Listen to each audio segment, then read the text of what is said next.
Salman Rushdie ile başlayan Müslümanların kutsallarına yönelik hakaretler, küçümseyici ifadeler, gerek Allah'a, gerek Resulüne, gerekse kutsal kitabımız Kur'an-ı Kerim'e yönelik gayret ve çabalar maalesef gerek Avrupa'da, gerekse Amerika'da bütün hızıyla sürmektedir.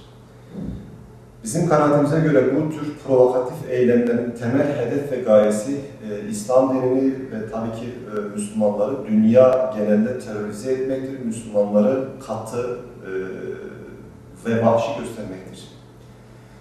Ancak Avrupa Birliği ülkelerinin ve Amerika'nın da özgürlük adı altında bu tür gayret ve çabalara, bu tür provokatif eylemlere destek vermesi asıl şaşırtıcı olan yönüdür.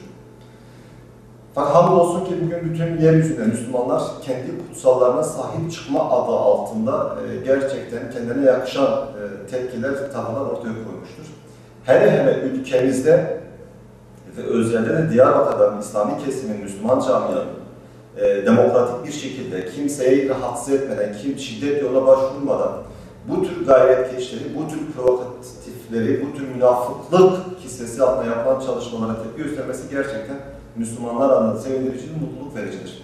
Umuyoruz ve diliyoruz ki Avrupa, Amerika ve onların yerli taşeronları bu tür Müslümanları provoke edici, Müslümanları terörize edici söylem, eylem ve etkinliklerden tamamen uzaklaşırlar ve Müslümanlar da bulundukları her coğrafyada bu tür provokatif eylemlere haklı gerekçelerle tepkilerini göstermelidir.